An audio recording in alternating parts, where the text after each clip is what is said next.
اعمال کے فضائل سے جڑے رہنے کے لیے ہمارے چینل فضائل اعمال کو سبسکرائب کریں اور گھنٹی کے بٹن کو ضرور دبائیں تاکہ ہماری آنے والی نئی ویڈیو آپ تک پہنچ سکے۔ شکریہ۔ بسم اللہ الرحمن الرحیم۔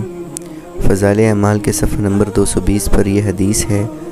حضور صلی اللہ علیہ وسلم کا ارشاد ہے کہ حق تعالی شانہ نے یہ فرمایا کہ میں نے تمہاری امت پر 5 نمازیں فرض کی ہیں، اور اس کا میں نے اپنے لیے عہد کر لیا ہے کہ جو شخص ان 5 نمازوں کو ان کے وقت پر ادا کرنے کا اہتمام کرے اس کو اپنی ذمہ داری پر جنت میں داخل کروں گا، اور جو ان نمازوں کا اہتمام نہ کرے تو مجھ پر اس کی کوئی ذمہ داری نہیں۔ کتنی بڑی فضیلت ہے نماز کی کہ اس کے اہتمام سے اللہ کے عہد میں اور ذمہ داری میں آدمی داخل ہو جاتا ہے۔